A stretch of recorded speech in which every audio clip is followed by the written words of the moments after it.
محمد وآل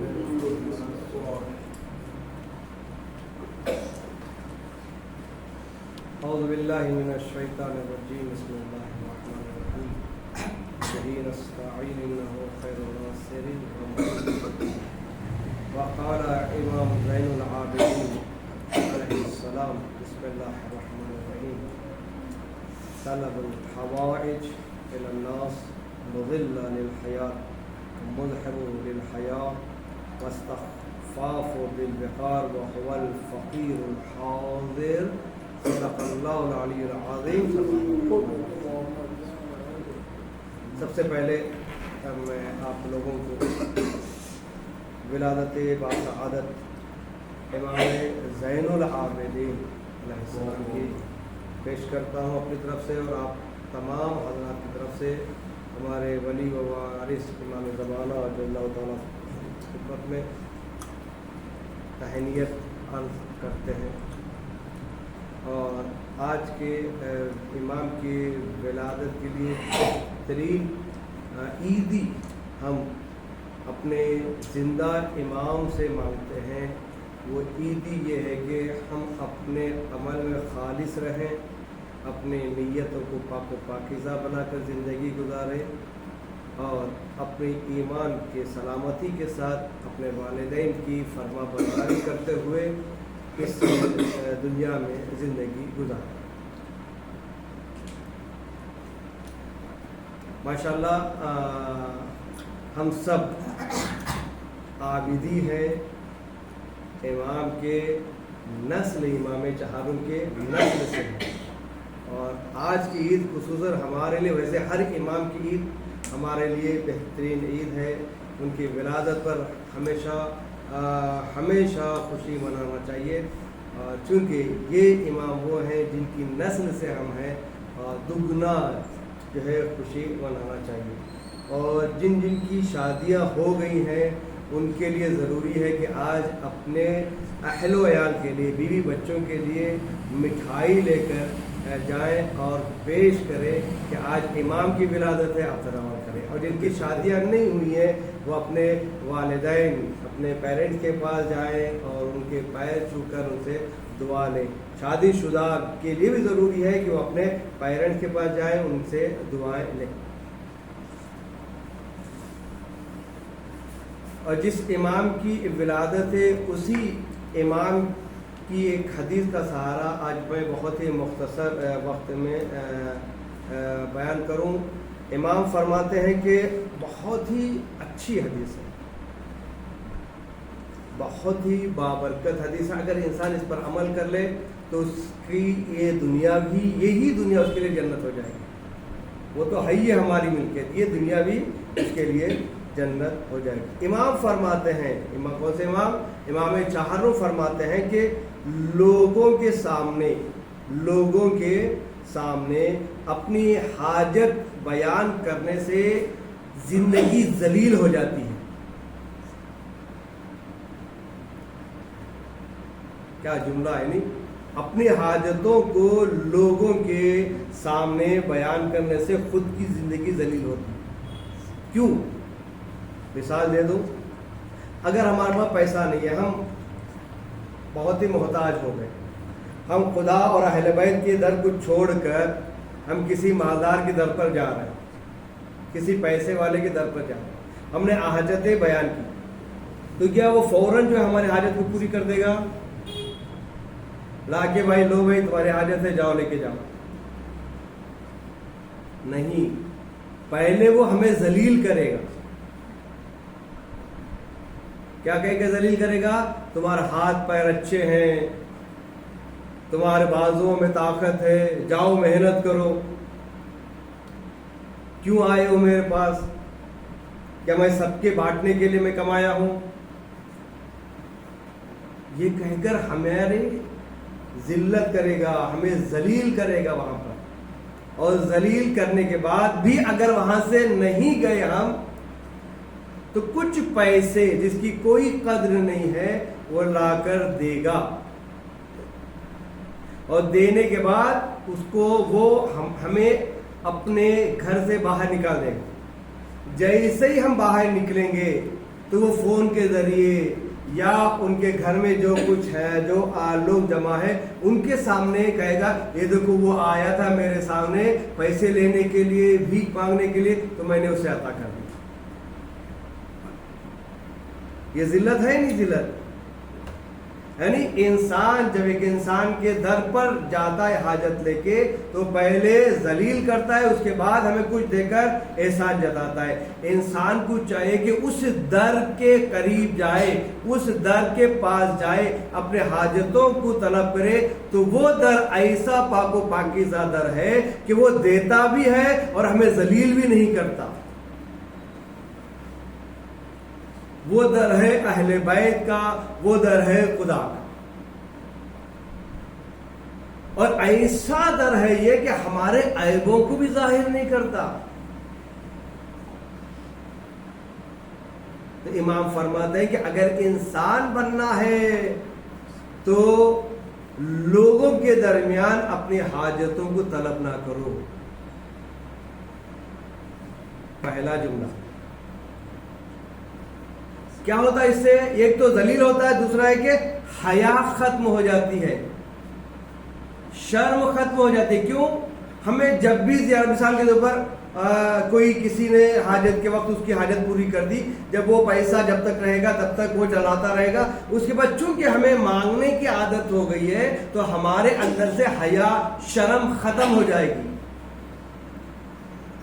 ہم ہر انسان کے سامنے جا کر ہاتھ پھیلانے لگیں گے، بھائی کچھ دے دو، بھائی چائے کے لیے دے دو، کھانے کے لیے دے دو، میری بیوی بچے بھوکے ہیں کچھ دے دو۔ ایک ذلیل، دوسرا حیا ختم ہو جاتی ہے، اور اس کے بعد کہتے ہیں اس کی شخصیت ختم ہو جاتی ہے، اس کی یعنی ویلیو، اس شخص کی ویلیو ختم ہو جاتی ہے۔ اس طریقے سے مثال کے طور پر اگر انسان 2 یا 3 مرتبہ یا کئی دفعہ انسانوں سے مانگ لے تو جب بھی اسے راستے میں آتا ہوا دیکھے گا تو وہ دوسرے جو دیے ہیں وہ گلی پکڑ لیتے ہیں، وہاں سے جگہ چھوڑ دیتے ہیں، یہ آیا بھائی مانگنے کے لیے تو یہاں سے ہٹ جاؤ۔ آپ نے دیکھا ہوگا کئی دفعہ، ارے اس کا کام ہی مانگنا، اس کا کام ہی بھیک مانگنا، یہ آ جائے گا مانگنے کے لیے۔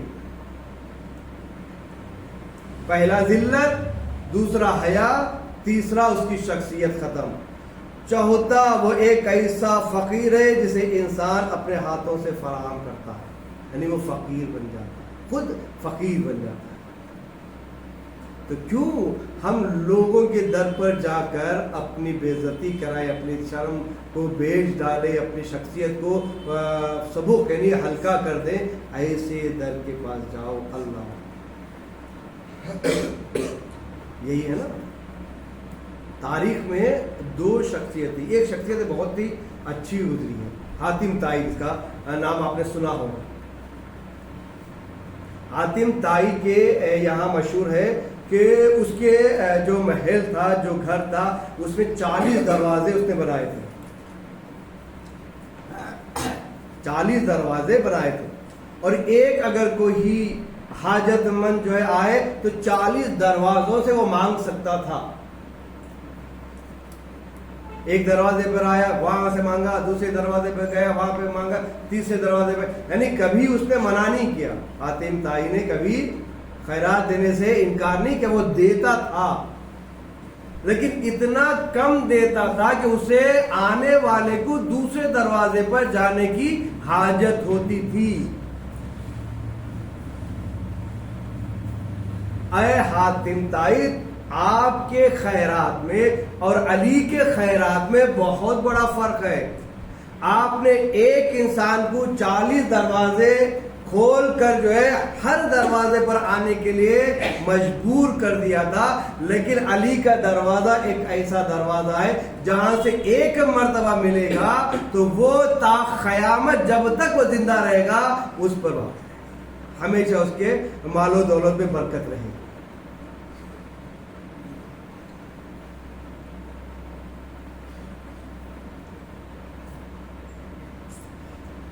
جناب ابو ذر یا جناب قمبر علیہ السلام مولا کائنات کے سامنے کھڑے تھے، ایک مانگنے والا آیا، مولا کائنات کہا کہ اسے کچھ دے دو، کچھ اشرفیاں دے دو۔ مولا نے کہا کچھ اشرفیاں دے دو. تو جناب پیغمبر نے کہا اشرفیاں اونٹ کے اوپر ہے. کہا وہ اونٹ دے دو. کہا اونٹ جو ہے قطار میں بندھے ہوئے ہیں, کئی 100 اونٹوں کی قطار ہے. کہا پوری قطار دے دو. مختصر کرتا ہوا پوری قطار دیتے ہوئے جناب ابو ذر جو ہے آخر میں آ کر الگ ہو گئے. یہ سوچنے پر مجبور ہو گئے کہ مولا کے آج سخاوت بہت اعلیٰ درجے پر ہے, کہیں مجھے بھی نہ کہہ دے کہ تم بھی ان کے ساتھ چلے جاؤ.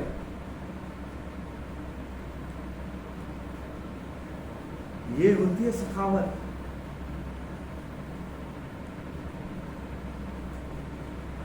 اور اہل بیت کا طرز عمل یہ ہے کہ وہ جب دیتے ہیں تو لوگوں کو چھپا کر دیتے, اپنی شخصیت کو آگاہ نہیں کرتے کہ میں ہوں, یہ ہوں. رات کے اندھیرے میں مولا غریبوں پر جا کر رزق تقسیم کرتے تھے.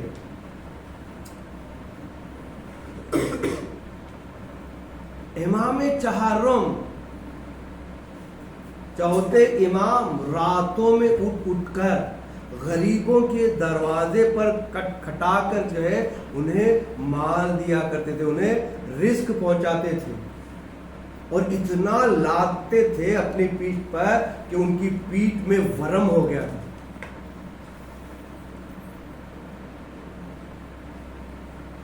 یہ ہے اماموں کی شخصیت. ایسے دروازے پر جائیں جہاں سے انکار نہیں سنیں گے, اتنا دیں گے کہ وہ آپ کے لیے کافی ہوگا.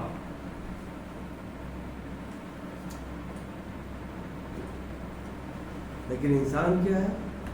انسان بے صبرا ہے اور ہمیشہ ان کے دروازوں پر جاتا ہے جہاں پر ذلت کر کے انہیں دیا جاتا ہے.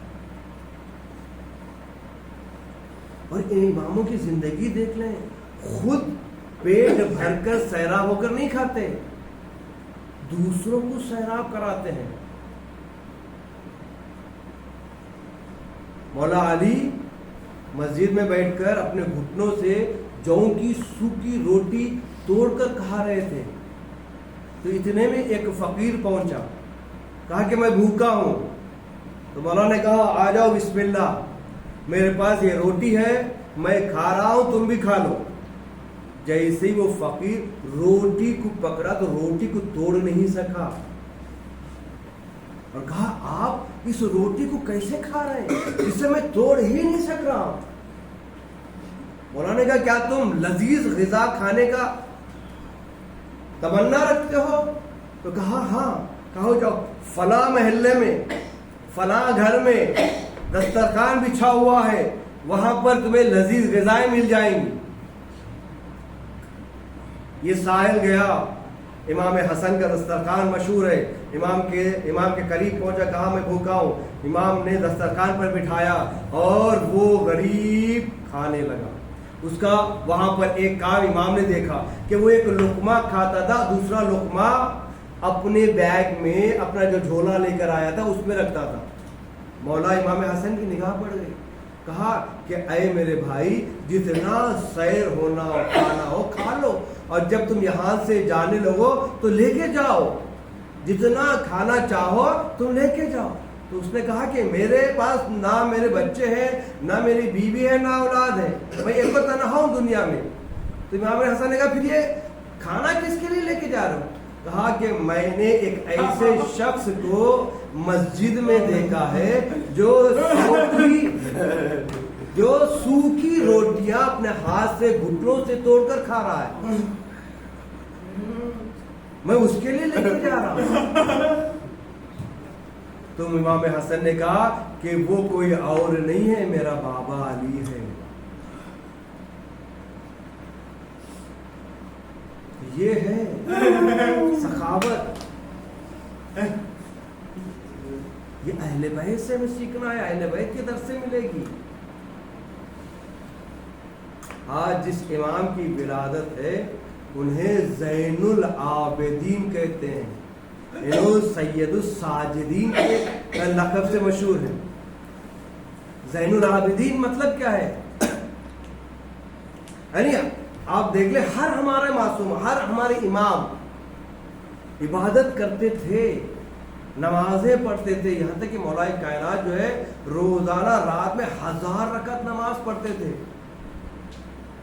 لیکن امام مولا علی کا لقب زین العابدین نہیں پڑا، امام حسن کا لقب زین العابدین نہیں ہے، امام حسین کا لقب زین العابدین نہیں ہے، چوتھے امام کا لقب زین العابدین ہے، یعنی عبادتوں کی زینت. تو آپ سمجھ سکتے ہیں کہ کتنی عبادت کرتے تھے. سید الساجدین امام ہے، یعنی سجدوں کی زینت، سجدوں کے سردار امام زین العابدین ہے. یعنی ہر چھوٹی سی چھوٹی نعمت پر امام سجدہ کرتے تھے. پانی پیا اللہ کا شکر، سانس لی اللہ کا شکر، بیٹھتے تھے تو اللہ کا شکر. یہ ہے امام زین العابدین. جب شیطان نے چوتھے امام کی عبادت کو دیکھا تو اس نے یہ سوچا کہ چلو آج میں امام کی عبادت میں خلل ڈالوں.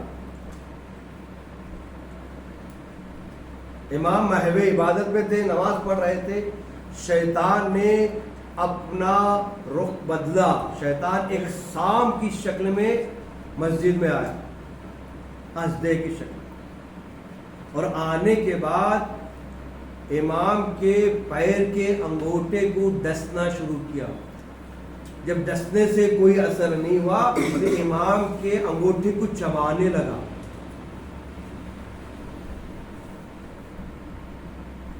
جیسے ہی چبایا، امام کے خشوع و خضوع میں رتی برابر بھی فرق نہیں پڑا.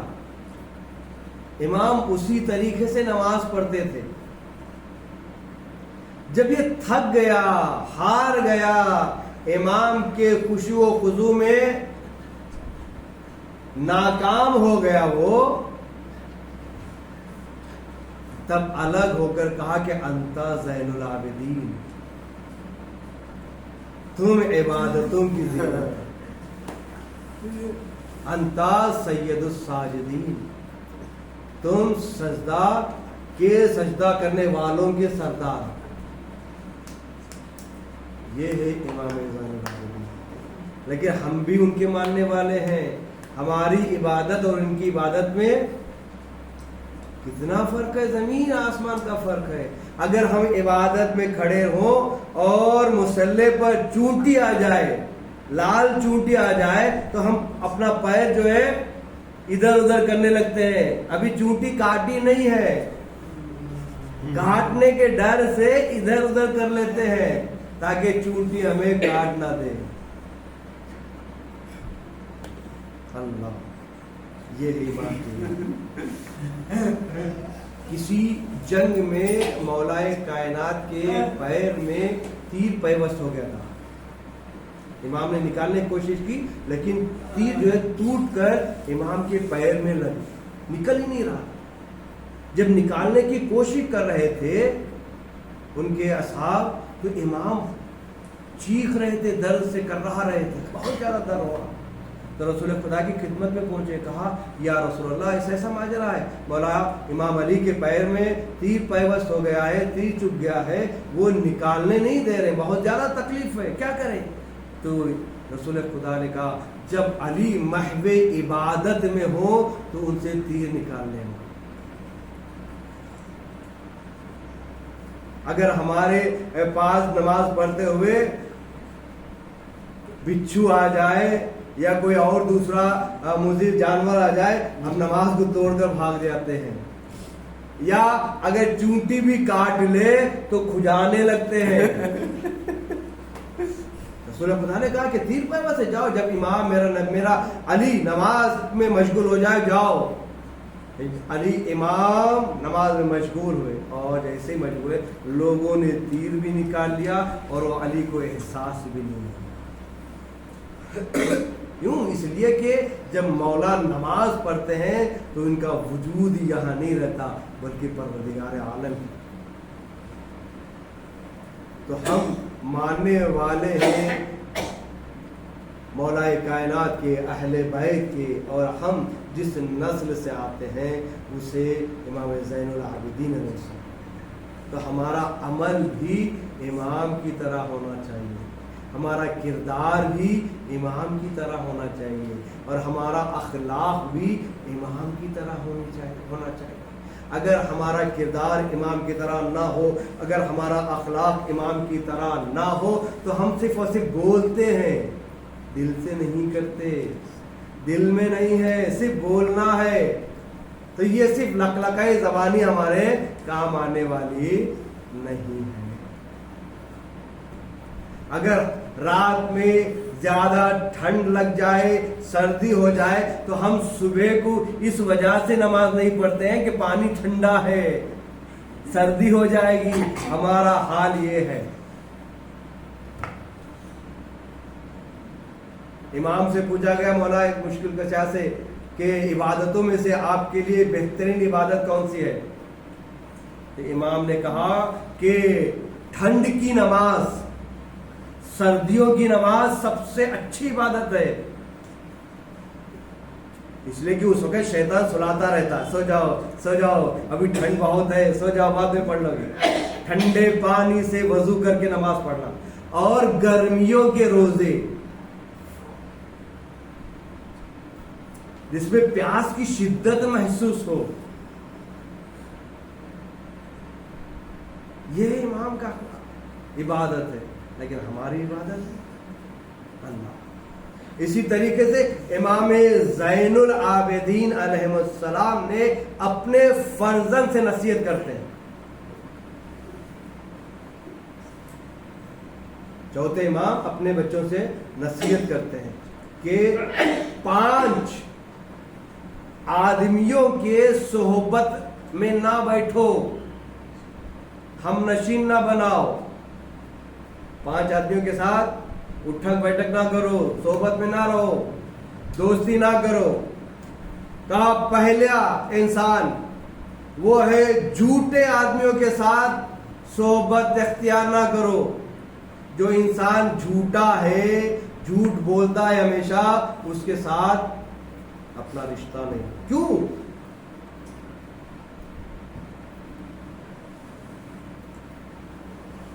وہ جھوٹ کو اتنا بہترین بنا کر پیش کرے گا کہ وہ جھوٹ آپ کو سچ لگنے لگے گا.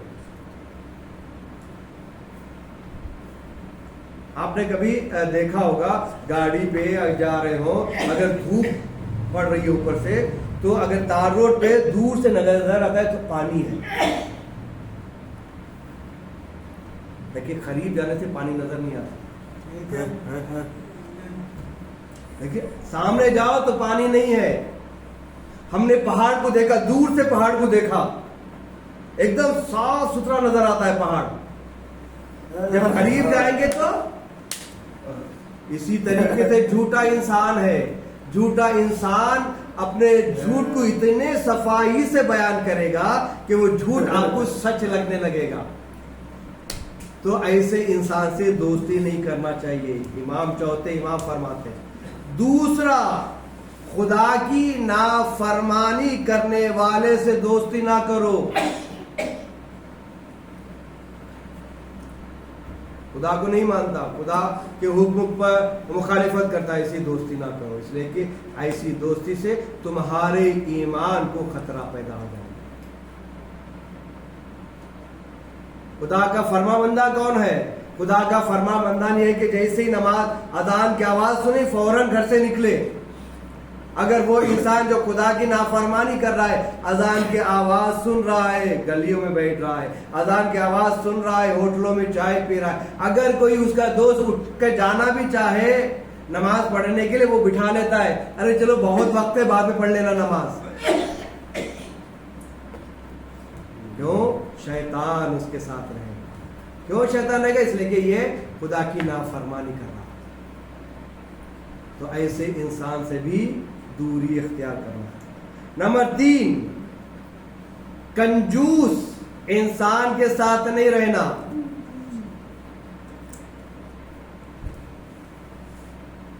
کنجوس انسان کے ساتھ نہیں رہنا. کیوں؟ اس لیے کہ وہ تم کو ذلیل و خوار بنا دے گا، ذلیل و خوار اور رسوا کر دے گا.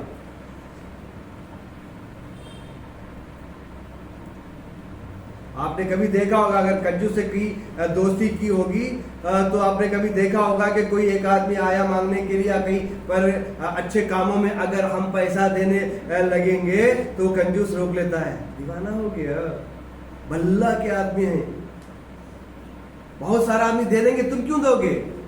اپنا پیسہ جمع رکھو.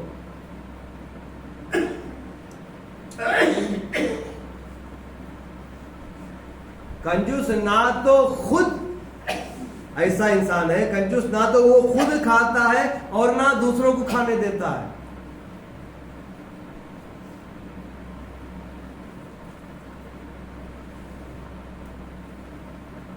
دوسری اردو کلاس میں، اردو اسکول میں دوسری یا تیسری جماعت میں ایک حکایت ہے، اس کا خلاصہ 2 لفظ میں کہ ایک گاؤں میں کنجوس رہتا تھا، اس کے پاس ایک گھی کی بوتل تھی.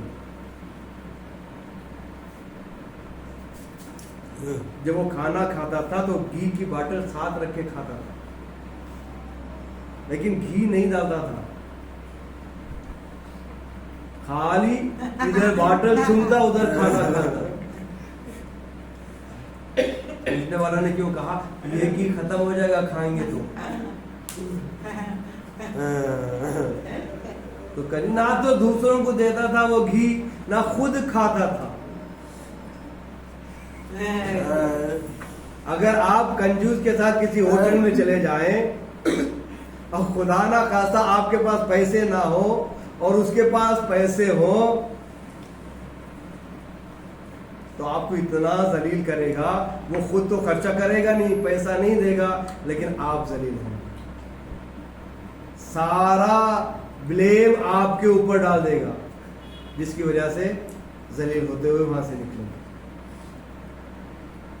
تو امام نے کیا کہا؟ چوتھے امام نے کنجوس سے دوستی نہیں کرنا. چوتھا امام کا قول وہ ہے کہ احمق بے وقوف سے دوستی نہ کرنا. بے وقوف سے دوستی نہیں کرنا. بے وقوف کی عادت کیا ہوتی ہے؟ بے وقوف تمہیں کبھی فائدہ پہنچانے کی کوشش تو کرے گا لیکن نقصان ہی رہے گا ہوگا.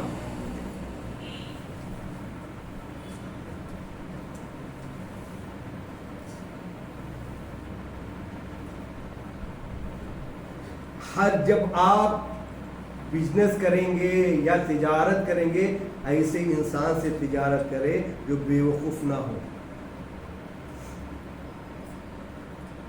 کبھی کبھی ہوتا ہے نا دشمنی میں عقل مند کو بھی ہم بے وقوف مان لیتے ہیں، یعنی وہ اچھا مشورہ دیتا ہے، عقل مند ہوتا ہے، ذہین ہوتا ہے، تاجر ہوتا ہے، لیکن ہم اسے ذلیل کرنے کی وجہ سے بے وقوف مان لیتے ہیں. جناب بہلول کے زمانے میں ایک شخص آیا جس کے پاس پیسہ تھا. جناب بہلول سے مشورہ کیا کہ کون سا کاروبار اچھا ہے. پہلے بہلول کی تعریف کی کہ آپ بہترین عقل مند ہیں، آپ عالم ہیں، آپ مجھے اچھا مشورہ دیں گے، میں چاہتا ہوں کہ میرا پیسہ ایسے کام میں لگاؤں تاکہ مجھے اس سے فائدہ ہو. تو جناب بہلول نے کہا کہ تم لوہے کا بزنس کرو، لوہے کا بزنس کرو. اور اس نے بہلول کی بات مانتے ہوئے لوہے کا بزنس کیا. کئی سالوں میں لوہے کا بزنس جو ہے اس کا بہت چلا، بہت پیسہ ہو گیا. اب اس کے بعد پیسہ آ گیا، بہلول کو بھول گیا کہ اسی نے مشورہ دیا تھا. اب وہ بہلول کو ذلیل کرنے کے لیے پھر ایک مرتبہ آیا، کیونکہ وہ اس کے پاس پیسہ بہت آ گیا. اب وہ چاہ رہا تھا کہ اپنے غرور میں بہلول کو ذلیل کرنا چاہا. کہا کہ پہلے کیا کہا تھا؟ اے تم بہلول، تم عقل مند ہو، تم اچھے ہو، تم عالم ہو، تم تجارت کے اصول اور عقائد اصول کو جانتے ہو، تو تم مجھے مشورہ. اب جو دوبارہ آیا کہا کہ اے بے وقوف بہلول، میں چاہتا ہوں کہ کوئی کاروبار اور کروں جس کے ذریعے سے مجھے زیادہ نفع ملے. پہلے کیا کہا تھا؟ عقل مند کے ذریعے سے اس نے مخاطب ہوا تھا بہلول کو. اب دوسری مرتبہ بے وقوف کہا. تو جناب بہلول نے بے وقوف جیسے ہی سنا بے وقوفی کا جو ہے مشورہ دیا. کہا کہ تم جو ہے پیاز کا بزنس کرو. اب وہ بیچارہ وہ سمجھ رہا تھا نا کہ پچھلی دفعہ اس نے بہلول نے کہا تھا تو اس میں بہت زیادہ فائدہ ہوا تھا. اب یہ سمجھا کہ اس میں بھی بہت زیادہ فائدہ ہوگا. وہ پورے بازار کی، پورے محلے کی، پورے گاؤں کی پیاز خرید کر گودام میں جو ہے جمع کرنے لگا. اور وہ سوچا کہ جب محلوں میں، جب بازار میں پیاز ختم ہو جائے گی تب میں اس پیاز کو نکالوں گا اور نکال کر اچھے داموں میں بیچوں گا. ایک مہینہ گزر گیا، 2 مہینہ گزر گیا. جب بازار میں پیاز ختم ہو گئی اس نے چاہا کہ اب موقع اچھا ہے تو اس نے گودام کا دروازہ کھولا تاکہ پیاز کو بیچوں. دیکھا کہ پوری پیاز جو ہے سڑ کر ختم ہو گئی. اب وہ پریشان. بہلول نے کیسا؟ اس کے بعد وہ بہلول کو پکڑ کر قاضی کے پاس لے گئے. کہ اے قاضی، اس بہلول نے مجھے بیوقوف بنایا ہے، میرا پورا کا پورا مال جو ہے برباد ہو گیا. کہا کیا ہوا؟ کہا پہلی دفعہ آیا تو اس نے جو اچھا مشورہ دیا کہ لوہا خریدو تو میں نے لوہا خرید کے کاروبار کیا تو نفع ہوا. جب دوسری مرتبہ آیا تو اس نے کہا کہ پیاز خریدو تو میں نے پیاز کو جمع کیا اور پیاز جو ہے کچھ مہینوں کے بعد خراب ہو گئی. تو قاضی اور قضات نے کہا کہ بہلول کیا یہ صحیح کہہ رہا ہے؟ کیا یہ سچا ہے؟ کہا سچا ہے، یہ صحیح کہہ رہا ہے. آخر تم نے ایسا کیوں کیا؟ اس کا نقصان کیوں کیا؟ قاضی سے بہلول کہنے لگے جب یہ پہلی دفعہ آیا تھا اس نے کہا کہ اے عقل مند بہلول، اے میرے پیارے بہلول، اے عالم بہلول، مجھے مشورہ دو. تو میں نے عقل مند کا مشورہ دیا. اس عقل مند کے مشورے سے میں نے دیا کہ لوہا خریدو. لیکن جب وہ دوبارہ آیا تو اس نے کہا اے بے وقوف بہلول، اے بے وقوف بہلول، مجھے مشورہ دو تجارت کا. تو میرے پاس تو اس کے نزدیک میرے پاس عقل نہیں تھی، اور جس کے پاس عقل نہیں ہے تو وہ جو ہے کون سا مشورہ دے گا؟ نقصانی کا مشورہ دے گا نا. جیسے ہی یہ سنا اس نے سر پکڑ کر زمین پر بیٹھ گیا. تو امام اسی کہتے ہیں ایسے سے مشورہ لو جو عقل مند ہو، اور اگر عقل مند ہے تو اسے بیوقوف نہ بولو، ورنہ وہ بیوقوفی کا جو ہے مشورہ دے گا. تو چوتھی چیز جو امام نے کہا کہ عقل مند سے دوستی کرنا، بے وقوف سے، احمق سے دوستی نہیں کرنا. وہ کبھی تمہیں فائدہ نہیں پہنچائے گا، اگر پہنچانا بھی چاہتا ہے تو اس میں بھی نقصان ہے. 5 اور آخری، قطع رحم کرنے والے سے کبھی دوستی نہ کرنا. قطع رحم یعنی کیا ہے؟ والدین سے نافرمانی، رشتہ داروں سے دوری، رشتہ داروں سے بیزاری کرنے والوں کو کبھی دوستی نہیں کرنا. جو انسان رشتہ داروں سے بے رخی کر رہا ہے، اپنے والدین سے نافرمانی کر رہا ہے، تو وہ کبھی کامیاب نہیں ہو سکتا اور نہ وہ دوسروں کو کامیاب ہوتے ہوئے دیکھے گا. تو لہذا اگر یہ 5 چیزیں امام زین العابدین علیہ السلام کے اوپر ہم نے عمل کر لیا تو ہماری زندگی ہے. پھر کہہ رہا ہوں، پہلی چیز جھوٹے انسان سے دوستی نہیں کرنا، تاکہ آپ کے ذہن میں جھوٹا انسان کبھی دوستی نہیں کرنا. دوسرے، خدا کی نافرمانی نہ کرنے، خدا کی نافرمانی کرنے والے پر دوستی نہیں کرنا. تیسرا، کنجوس. چوتھا، احمق بے وقوف سے دوستی نہ کرنا. اور پانچواں ہے قطع رحم کرنے والے سے دوستی نہیں کرنا. وآخر دعوان والحمد للہ رب العالمین. پروردگار تجھے واسطہ محمد والے محمد کا اس عظیم رات، جس رات میں ہمارے امام چہرم کی ولادت کی رات ہے. پروردگار امام کے صدقے سے ہمیں تمام ہماری کل جتنے بھی مومنین مومنات پریشان حال ہیں ان کی پریشانی کو دور کریں. خصوصاً جو بیمار ہیں امام کے صدقے سے انہیں جلد از جلد شفاء کاملہ عاجلہ. پروردگار ہمارے دلوں میں جو جو نیک تمنا ہے ان تمناؤں کو خصوصاً جو مومنین حج و زیارات کے مشتاق ہیں انہیں حج و زیارت سے مشرف فرما. خاص کر کربلا کی زیارت یوم 40 نصیب فرما. پروردگارہ غزہ میں جتنے بھی ظالم ظلم کر رہے ہیں ان ظالموں کو نیست و نابود کرنا. پروردگارہ حامیان اسلام کو کامیابی و کامرانی عطا فرما. ایران، حزب اللہ، یمن، بحرین، عمان، فلسطین، سیریا، عراق، ان تمام کو کامیابی کامرانی عطا فرما. اسرائیل اور اسرائیل کے ماننے والے، امریکہ اور امریکہ کے ماننے والوں کو نیست و نابود فرما. پروردگار یہ دنیا ظلم و جور سے بر چکی ہے. عدل کے بادشاہ امام زمانہ کے ظہور میں تعدیل فرما اور ہمیں ان کے اعوان و انصار میں شمار. تقبل دعاؤنا و حاجاتنا برحمتک.